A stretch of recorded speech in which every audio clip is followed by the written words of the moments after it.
آئیے شروع کرتے ہیں. آگے ہے جی ہمارا ترجمے والا حصہ. سورۃ الانعام کی آیت نمبر 111 سے 165 تک. یہ سورۃ الانعام کا حصہ ہم کنٹینیو کریں گے. اعوذ باللہ من الشیطان الرجیم. رکوع نمبر 14 آیت نمبر 111 سے 121. 111 to 121. حلال اور حرام کا بیان. تقریباً اینڈ تک سورۃ الانعام کے آپ کو اب یہی ٹاپک ملے گا جو میں نے ساری تمہید میں دیا کہ مکہ والوں نے دین ابراہیمی کے مقابلے پر ایک خود ساختہ شریعت گھڑ رکھی تھی. اپنی مرضی سے چیزوں کو حلال کہتے، اپنی مرضی سے چیزوں کو حرام کہہ دیتے، اور جب کوئی ان سے کچھ کہتا تو کہتے ہمارے تو باپ دادا یہ کرتے آ رہے تھے، ہم نے تو اپنے پچھلوں کو یہ کرتے دیکھا اور وہ کرتے دیکھا. کچھ ایسے ہی حالات آج افسوس کے ساتھ کہوں گی ہمارے انڈو پاک کے ہیں. باقی ملکوں کا مجھے زیادہ نہیں پتا، لیکن اردو بولنے والے کلچر میں آج انڈو پاک کلچر میں یہی ہے کہ دین پر ایک ایسا کلچر ہمارے چھا گیا کہ جس کا اثر ہم آج تک بھگت رہے ہیں. بالکل پارے کے شروع سے ہی شیطانی باتوں کے اثرات اور یہ سب کچھ کیا ہے، فیبریکیٹڈ باتیں، چکنی چپڑی باتیں. وَلَوْ أَنَّنَا نَزَّلْنَا إِلَيْهِمُ الْمَلَائِكَةَ وَكَلَّمَهُمُ الْمَوْتَى. آپ اس بارے میں موت کا بہت ذکر پڑھیں گے، پیچھے بھی سنیں، اسی لیے آج میں نے آپ کو ایمان کی طاقت میں موت اور زندگی کی کہانی سنا دی. ترجمہ دیکھتے ہیں. اور اگر ہم ان کے پاس فرشتوں کو بھیج دیتے اور ان سے مردے باتیں کرنے لگتے اور وہ تمام موجودات کو ان کے پاس ان کی آنکھوں کے روبرو لا کر کھڑا کر دیتے، تب بھی یہ لوگ ہرگز ایمان نہ لاتے. ہاں اگر اللہ چاہے تو اور بات ہے، لیکن ان میں سے اکثر لوگ جہالت کی باتیں کرتے ہیں. اور اسی طرح ہم نے ہر نبی کے دشمن بہت سے شیاطین پیدا کیے تھے، کچھ آدمی اور کچھ جن، جن میں سے بعضوں کو چکنی چپڑی باتوں کا وسوسہ ڈالتے تھے تاکہ ان کو دھوکے میں ڈال دیں. اس کو ہائی لائٹ کر لیجئے. اور اگر اللہ چاہتا تو یہ ایسے کام نہ کر سکتے، بس ان کو اور جو کچھ الزام تراشی کر رہے ہیں اس کو آپ رہنے دیجئے، تاکہ اس کی طرف ان لوگوں کے قلوب مائل ہو جائیں جو آخرت پر یقین نہیں رکھتے، اور تاکہ اس کو پسند کر لیں، اور تاکہ مرتکب ہو جائیں ان امور کے جن امور کے وہ مرتکب ہوئے، یعنی جس کو وہ کرنے والے ہیں. تو کیا اللہ کے سوا کسی اور فیصلہ کرنے والے کو تلاش کروں؟ یعنی اللہ کی شریعت میں اب تم اپنی مرضیاں چاہتے ہو تو کسی اور کو بلاؤں؟ حالانکہ وہ ایسا ہے کہ اس نے ایک کتاب کامل تمہارے پاس بھیج دی ہے. اس کے مضامین خوب صاف صاف بیان کیے گئے ہیں، اور جن لوگوں کو ہم نے کتاب دی ہے وہ اس بات کو یقین کے ساتھ جانتے ہیں کہ یہ آپ کے رب کی طرف سے حق کے ساتھ بھیجی گئی ہے. بس آپ شبہ کرنے والوں میں سے نہ ہوں. آپ کے رب کا کلام سچائی اور انصاف کے اعتبار سے کامل ہے. اس کے کلام کو کوئی بدلنے والا نہیں، اور وہ خوب سننے والا اور خوب جاننے والا ہے. دنیا میں زیادہ لوگ ایسے ہیں کہ اگر آپ ان کا کہنا ماننے لگیں تو وہ آپ کو اللہ کی راہ سے بے راہ کر دیں گے. وہ محض بے اصل خیالات پر چلتے ہیں اور بالکل قیاسی باتیں کرتے ہیں. اس آیت کا ٹاپک لکھنا ہے تو لکھ لیں میجورٹی از ناٹ اتھارٹی. یہاں میں آپ کو بتا دوں کہ پچھلے سالوں میں ہم نے تقریباً 2 سال تک آیتوں کے بھی ٹاپکس دیے ہیں. ابھی اس سال تو آپ رکوع وائز ٹاپک لے رہے ہیں نا. جب ہم قرآن سنتے ہیں نا تو اس کے سننے کے اینگل ہیں. تو یہاں آیت کا ٹاپک آپ کو لکھا ہے نا میجورٹی از ناٹ اتھارٹی، تو آپ کو ہمیشہ یاد رہے گا انشاءاللہ. بالیقین آپ کا رب ان کو خوب جانتا ہے جو اس کی راہ سے بے راہ ہو جاتا ہے، اور وہ ان کو بھی خوب جانتا ہے جو اس کی راہ پر چلتے ہیں. بس جس جانور پر اللہ کا نام لیا جائے اس میں سے کھاؤ اگر تم اس کے احکام پر ایمان رکھتے ہو. اور آخر کیا وجہ ہے کہ تم ایسے جانوروں سے نہ کھاؤ جس پر اللہ کا نام لیا گیا ہو، حالانکہ اللہ تعالیٰ نے ان سب جانوروں کی تفصیل بتا دی ہے، اور جن کو تم پر حرام کیا ہے، مگر وہ بھی جب تمہیں سخت ضرورت پڑ جائے تو حلال ہے. اور یہ یقینی بات ہے کہ بہت سے آدمی اپنے خیالات پر بلا کسی سند کے گمراہ کرتے ہیں. اس میں کوئی شبہ نہیں کہ اللہ تعالیٰ حد سے نکل جانے والوں کو خوب جانتا ہے. مکہ والے ایک شوشہ چھوڑتے تھے. ذبیحہ کی باتیں ہم نے سورہ مائدہ میں پڑھی نا، مردار کھانے والی بات. کہتے تھے کہ جو جانور مسلمان خود ذبح کر لیتے ہیں کہتے ہیں اس کو کھا لو، اور جس کو اللہ خود مار دے وہی منحنقہ موقوذہ والمتردیہ یعنی مردار جس کو ہم کہتے ہیں تو اس کو نہیں کھاتے. اب آج آپ ایسا جملہ آپ سنیں نا تو آپ بھی گھوم جائیں گے، ارے واہ، جس کو اللہ مارے اس کو نہ کھاؤ اور جس کو تم مارو تم کھا لو. حالانکہ جس اللہ نے وہ جانور پیدا کیے اسی نے تو بتایا ہے کہ اس کو کھانے کا کیا طریقہ ہے. تو بہرحال رکوع کے اینڈ پہ بات کرتے ہیں. آگے فرمایا تم ظاہری گناہ کو بھی چھوڑ دو اور باطنی گناہ کو بھی چھوڑ دو. بلا شبہ جو لوگ گناہ کر رہے ہیں ان کو ان کے کیے کی ان قریب سزا ملے گی. یعنی ظاہری گناہ وہ جو کرنے شروع ہو گئے دوسروں کے سامنے، اور باطنی گناہ کیا جو ان کی نیتیں ہمارے دلوں میں، غلط کاموں کی نیتیں اور ارادے، یا پھر تنہائی کے گناہ.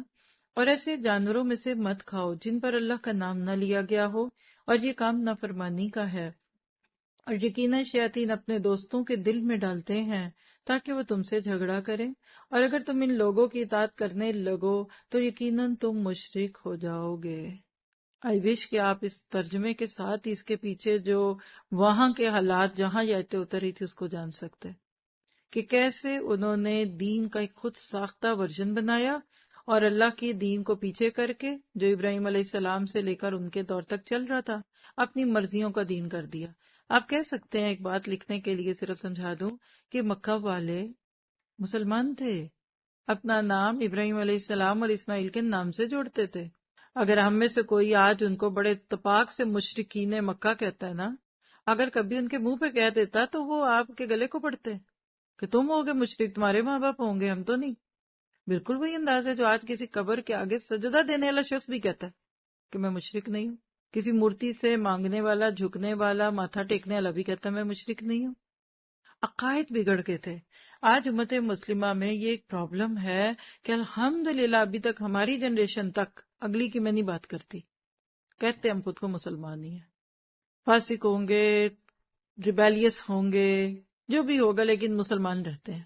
لیکن جب دین کو دیکھتے ہیں تو ہمارے پاس آج جو دین ہے نا، آپ پیش تو کریے جا کر ذرا کسی دنیا کی ایسی عدالت میں جہاں قرآن سنت کو کھول کر چیک کیا جائے کہ لاؤ ذرا تمہاری کراس چیکنگ کر لو، تو وہ گورے بھی کہتے ہیں نا ہمیں تو وہ قرآن دو جس پہ تم مسلمان عمل کرتے ہو. ہمیں تو وہ نہیں دکھتی باتیں، کیونکہ ہم سنت سے دور، ہم حدیث سے دور. شمع جلتی ہے نا کینڈل، اس کے قریب قریب روشنی ہوتی ہے، ذرا سا آپ دور دور چلتے رہے نا تو اندھیرا ہوتا ہے. علم کی شمع انبیاء کرام اور صحابہ کرام کے ذریعے سے اپنے اپنے دور میں، کبھی حضرت عیسیٰ کے صحاب تھے یا اللہ کے نبی کے تھے، جلائے گی نا، شروع میں اس کا اثر رہا. صحابہ کرام اتنے زیادہ کیئرفل تھے اس معاملے میں کہ اب نبی صلی اللہ علیہ وسلم کی وفات کے کچھ عرصے کے بعد ایک صحابی نے دیکھا کہ لوگ مسجد میں جمع ہوئے ہیں. جب جماعت سے نماز پڑھی نا تو وہاں بیٹھ کر تو سارے مل کر نا اکٹھے اللہ کا ذکر کچھ اس طرح کرنے لگے جو صحابی نے اللہ کے نبی کو نہیں کرتے دیکھا تھا. اب خود نہیں ایکشن لیا. اسلام جو نا یہ ایک دم جا کے سر دھاڑ منہ پھاڑ نہیں بات کرتا. فوراً گیا حضرت عباس کے پاس جو اس دور میں بھی زندہ تھے، یا حضرت علی کا بھی نام آتا ہے، ناموں میں نہ الجھیے گا. جا کر ان کو بتا دیا کہ میں نے تو فلاں مسجد میں یہ دیکھا ہے. کہا اچھا جاؤ دیکھو، کل بھی اگر ایسا ہوگا نا تو میرے پاس آنا. انہوں نے کہا کہ ادھر تو اب روز ہی ہوتا ہے. پھر وہ اس وقت خلیفہ جو تھے یا وہ جو بھی صحابی تھے وہ گئے، انہوں نے اس مسجد میں جا کر یہ کام کرنے والوں کو کہا دیکھو لوگو، ابھی تو نبی کے برتن بھی نہیں ٹوٹے، ابھی تو آپ کی ازواج بھی زندہ ہے، اور تم نے ان کے لائے ہوئے دین میں اپنی مرضیاں شروع کر دی ہیں.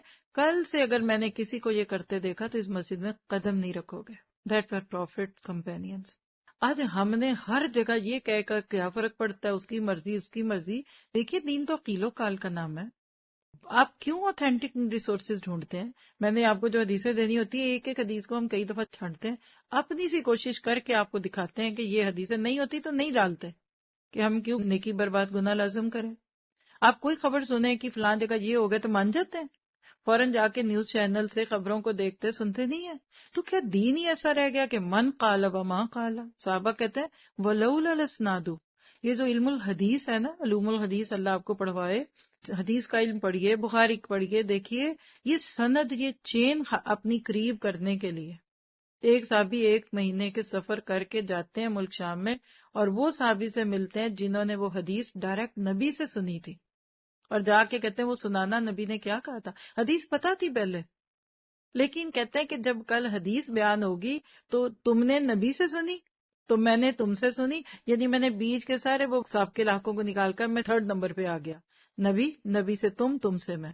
کیا وہ علم تھا؟ آج ہم کہتے ہیں ہو کیئرس، ہے کوئی علم؟ ہمارے 54 کی قیمت نہیں ہمارے دل میں علم کی. انفارمیشن کلیکٹ کرتے ہیں. یاد رکھیں انفارمیشن علم نہیں ہوتی. 50 تو تفسیریں میرے بھی پاس ہوں گی، آپ کیا سوچ سکتے ہیں اس سے بھی زیادہ ہو، کیا فائدہ. آج اس علم کے لیے ہم 4 قدم نہیں چل کے آ سکتے، گاڑیوں پہ نہیں آ سکتے، بیٹھ نہیں سکتے، گھر بیٹھے ہیں تو پورے فوکس ہو کے نہیں سنتے. ہمارے ارد گرد اتنے صاحب کے لاکے ڈالر جمع کر کے سارا دن ہم کاؤنٹروں پہ کھڑے ہو کر $200-300 کما لیں گے، ہم 2 حدیثیں نہیں سنتے. اللہ کے نبی نے کہا جو صبح گھر سے نکلے اور مسجد جائے، مسجد سے مراد وہی کہ وہاں تو مسجد مدرسہ ہی ہوتی تھی، اور فرمائے صرف ایک آیت یا علم کی ایک بات سنے تو اس کو کتنے غلاموں کو آزاد کرنے کا ثواب ہے. تو ہم تو اس دور سے اب بہت دور ہیں، اور میں حیران ہو جانے والا دور ہماری نسلوں کا ہوگا. وہ گوگل مدرسے سے سیکھیں گے، ان کے مدرسوں کا نام واٹس ایپ، ٹویٹر، اور وہ جو ٹویٹ ہوا پڑھ لیا، ایک نے یہ کیا تو دوسرے نے. تو کوئی فرقہ یا کوئی جماعت یا کوئی مذہب والا بیٹھا ہوا، یہاں تو فلمیں بنانے والے بھی ٹویٹ کر رہے ہیں، یا تو ریسیپیز ڈالنے والے بھی کر رہے ہیں، یا تو ویٹ لوز والے بھی ڈال رہے ہیں. تو یہ ہے آپ کے اس کرائیٹیرین علم کا؟ یہ قرآن اور حدیث سے کٹ کر آج ہم نے امت کو جو توڑا ہے نا، یہ تو کبھی بھی نہ ہوا تھا. تو دعا کیجیے اللہ میں ایمان کی طاقت دے، اور ایمان ہمیشہ علم کو چاہتا ہے، طلب ہوتی ہے. آپ کسی جگہ جاتے ہیں نا تو آپ کا لیپ ٹاپ وائی فائی سگنل ڈھونڈنا شروع ہو جاتا ہے، آپ کا فون اس میں گھومتا ہے. پھر اس کو اگر کوئی ایسا مل جاتا ہے جس کو کبھی پہلے سے کیا ہو نا اپنے سے کنیکٹ، تو اس کو لے لیتا ہے. یہ انابت ہے. ہمارا جو ایمان ہوتا ہے نا، یہ اللہ کی طرف ایسے منیبین الیہ، وہ وانڈر بلائنڈلی، گھوم کے اللہ تو بتا، اچھا تیرا قرآن کھولو. تو اس دفعہ اپنے لیے دعا کیجئے کہ آپ یہ علم صرف اس بارے قرآن تک نہ ہو، جب میری زندگی کے آخری دن تک ہوگا. اس رکوع میں آپ دیکھیے 3 آیات ایمان سے متعلق ہم نے دیکھی. 111 3 دفعہ 1 ہے. لکھ لیجئے جس کو نہ ماننا ہو وہ کسی بھی دلیل سے نہیں مانتا. چلا یا اس سے کوئی اور ایک دور قرآن، ہم نے تھیم ہی ان آیات پہ رکھا تھا پارے کا، زخرف القول غرورا، چکنی چپڑی باتیں کر کے. آج لوگ صرف باتیں کر کے کما رہے ہیں. باتیں کرو، بولو، یہ دکھاؤ، وہ کرو، میڈیا ہے، تمہیں لائکس ملیں گے، تم اس کے ساتھ یہ کر لو، تمہیں ادھر سے اتنے پیسے ملیں گے. ہر دوسرا بندہ، میں آج ایک رپورٹ سن رہی تھی آنے سے پہلے، پاکستان میں اس وقت سب سے بڑا بزنس جو فلرش کر رہا ہے مارکیٹنگ میں، وہ پران فلموں کا ہے. ایک بچے کو میں نے، اتنا پیارا معصوم بچہ تھا، چند دن پہلے کہیں ملا تو میں نے کہا بیٹا بڑے ہو کے کیا بنیں گے؟ میں تو ایکسپیکٹ کر رہی تھی وہ جو ہم کہتے تھے ڈاکٹر، ہر دوسرا بندہ کہتا تھا میں ڈاکٹر بنوں گا، اور میں حیران رہ گئی وہ معصوم پیارا بھولا بچہ اللہ اس کو اپنے لیے چن لے، کہنے کا میں یوٹیوبر بنوں گا. کیوں؟ کہتا I will get money. میں نے کہا تم منی سے کیا کرو گے؟ پھر اس نے آگے سے پتہ نہیں کیا کیا پلان دیے. ماں کو کہتا ہے ماں مجھے اسکول نہیں بھیجو، جو میں پڑھ رہا ہوں اس سے میں اتنی منی نہیں کماؤں گا جتنا میں ایک چینل بنا کے کما لوں گا. بچوں نے کمایا. کسی ایک نے، کوئی ایسی بتا رہی تھی سسٹر، کوئی بزنس تھا کہ آپ اس کو بتائیں، ریفرل ہوتا ہے کچھ پروڈکٹس کا. کہنے لگی میری اس بات میں نے بتائی تو بہت ساروں کو، تو عمل کس نے کیا؟ میرے بھانجے بھتیجے جو چھوٹے سے ہیں. تو انہوں نے بتایا کہ دیکھیں ہم نے ایک ہی دفعہ یہ کیا ہے تو ہم نے پتہ نہیں کتنے $20-25 کما لیے. آپ 10-12 سال کے بچے کے لیے $20-25 تو بڑی چیز ہے. وہ پڑھے گا؟ وہ نہیں پڑھے گا. تو لہٰذا یہ قرآن جس کو آج میں اور آپ کچلیوں سے پکڑ سکیں تو پکڑ لیں. آج بڑے خوش قسمت ہے وہ لوگ، قیامت کے دن وہ VIP ہوں گے. اس سوسائٹی کے آج کریم اور ایلیٹ پیپل وہ ہیں جو قرآن پڑھتے، پڑھاتے اور اس کی خدمت کرتے ہیں، ولایت کرتے ہیں، ٹیک کیئر کرتے ہیں. کیونکہ آج کا دور ایسا فتنوں کا دور آ گیا کہ وقت کے ساتھ لوگ دوسری باتوں میں کھو جاتے ہیں. پھر آیت 113 الانعام کا ٹاپک ہے شیطانی وسوسوں میں وہی پھنستا ہے جسے آخرت کا یقین نہ ہو. اور 118 مائدہ حلال بالکل واضح ہے، آپ مانو یا نہ مانو یہ تمہاری مرضی. آپ دیکھ رہے ہیں کہ اس میں فَكُلُوا کا لفظ بار بار آ رہا ہے، سورۃ الانعام میں، پچھلے پارے میں بھی اور یہاں بھی. مجھے ایسے لگتا ہے فَكُلُوا، کھاؤ کھاؤ. آپ کسی کے گھر جائیں اور میزبان بار بار آپ کو کہتے ہیں کھائیے نا، کچھ اور لیجیے نا، کچھ اور لیجیے نا. تو یہ جو ہمارے دین کے نام کے ساتھ ایک کانسیپٹ ہے نا کہ کھانا پینا گناہ ہے، کھانے پینے والے لوگ، اور نعوذ باللہ مولوی صاحب کے نام کے ساتھ حلوے کے لطیفے ان کو بدنام کرنے کے لیے، یہ غلط فہمی ہے. یہ بھی ایک بدعت ہے. لوگ سوچتے نہیں، کھاتے سارے ہی ہیں. کوئی سامنے آ جاتا ہے کسی کا اکیلے میں، سب کے جانے کا انتظار کر رہے ہوتے ہیں کھانے کا. سب کھاتے ہیں، یہ میں آپ کو بتا دوں. مولوی بھی کھاتے ہیں، عالم بھی کھاتے، بے دین بھی کھاتے، فلمیں بنانے والے بھی کھاتے، ABCD سے Z تک سب کھاتے ہیں. لیکن مولوی کا چبھتا کیوں ہے؟ کانسیپٹ یہ ہے کہ کھانا پینا گناہ ہے. جب ہم دین والوں نے دین ہی آپ کو ایسا روکھا پھیکا دیا تو آپ تو پھر ہم سے چھپ کے کھائیں گے نا. آپ پہنیں گے ہم سے چھپ کے پہنیں گے. آپ گاڑی اچھی رکھیں گے تو وہ مسجد سے ذرا باہر کھڑی کر کے آئیں گے کہ یہ کہہ رہے ہیں اتنی بڑی گاڑی میں نکلا یہ تو بے دین ہوں گے، اس کو بگ کراس لگا دیجیے. آپ لینڈ کروزر میں بیٹھے ہیں، آپ ٹیسلا میں بیٹھے ہیں، کیا کریں آپ پہلے دیکھیں کہ آپ آئے کہاں سے. کوئی لوگ میرا یہ جملہ پکڑ کے کہے گا دیکھیں آپ لوگوں کو کیا کہہ رہی نہیں، آپ سائیکل پہ بیٹھے ہیں، آپ پیدل آئیں، نو ایشو. اللہ کے نبی کے دور میں پیسے والے بھی تھے غریب تھے، فرق اتنا تھا آج کے دور سے کہ نہ غریب اس وقت کمپلیکس کا شکار تھا اور نہ امیر اس وقت فلرش کرنے فلانٹ کرنے کے چکروں میں تھا، وہ بھی راضی وہ بھی راضی. یہ جو آج ہم نے مشکلات میں ڈال دیا اپنے آپ کو. دوسری بات آپ دیکھیے کہ بلا وجہ دین کو خشک نہیں کرنا چاہیے. خشکا جو ہوتا ہے نا وہ روٹی پہ بھی زیادہ لگ جائے تو نہیں کھائی جاتی. ہم نے دین کے نام پہ خشکا زیادہ لگا دی ہے، روٹیاں اکڑ گئی ہیں آج دیندار کے نام پہ. ٹھنڈے رہیے. دیندار پتہ وہ ہے جس کو دیکھ کر وہ دیندار نہ لگے، عام انسان لگے. دیندار وہ لوگوں کو دیکھ کر اس کا دل ہی کھل جائے کہ دل ہی رو ہی پڑے. وہ ہاتھ ملائیں تو ہاتھ چھوڑنے کو دل نہ کرے، وہ گلے لگائیں تو گلے سے ہٹنے کو نہ دل کرے. دیندار تو کندھا ہوتے ہیں، وہ تو لوگوں کے دکھ سکھ کے ساتھ ہی ہوتے ہیں. وہ اپروچیبل ہوتے ہیں. وہ یہ نہیں کہ اتنے اونچے چڑھ جائیں اور دوسرے بیچارے نیچے محرومیوں کے شکار بیٹھے. ہم سب بیٹھے ہیں نا، ہم سب ایک ہی لیول پہ بیٹھے ہیں. 19-20 کا فرق اگر بولنے اور نہ بولنے والوں میں ہو تو وہ ایک کوارڈینیشن کے لیے. تو یہ جو مذہب کے نام پہ چند لوگوں کو ہم نے بہت سارا دیندار بنا دیا، اسے باقی سارے ہی ہمیں گناہ گار لگتے ہیں. اور پھر پتہ ہے کہ جو خود نہیں پہنتا نا وہ دوسرے کو پہنا دیکھے گا واہ جی یہ کیا بات ہے. وہ جو خود نہیں کھاتا وہ دوسرے کو کہے اچھا جی یہ بڑا کھائے. وہ مولوی صاحب وہ پی سی کے لانچ میں کھڑے تھے، وہ دیکھا آپ نے امام صاحب لینڈ کروزر سے نکلے، پھر بدگمانیاں. میں نے اکثر سنا ہے کہ جو ساسیں اپنے وقت میں خوب اچھا کھا پی پہن اوڑھ لیتی ہیں نا تو اپنی بہوؤں کو بھی کہتی ہیں بیٹا تم بھی مزہ کرو ہم نے بھی کیا.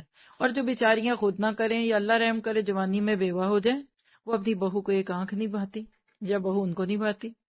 یہ کیا پہن گئی، یہ بڑی فضول خرچہ. بھائی جیو اور جینے دو، حلال ہے تو کھاؤ. پھر اسی طرح سے ایک جملہ لکھ لیجئے، یہ جو باتیں ہم ان کی بیکاریات پڑھ رہے ہیں کہ دین ابراہیمی بدعت کی دھول میں چھپ گیا تھا. بار بار آپ کو اس رکوع میں افطرا فیبریکیٹ کسی چیز کو گھڑ لینا اس کا لفظ مل رہا ہے. تو یہی وہ لفظ ہے جس کو آج ہم بدعت کے موضوع میں سمجھ رہے ہیں. فیتھ ان ایکشن کیا ہے کہ معاشرتی دباؤ میں آ کر دین کا کام نہیں چھوڑنا، اکثریت کی پیروی میں گناہ نہیں کرنے، اور تنہائیوں میں بھی گناہوں کے کاموں سے بچنا ہے. یعنی لوگوں کی نظروں میں زیادہ نیک بننے کی کوشش سے زیادہ اللہ کی نگاہوں میں نیک بننا ہے.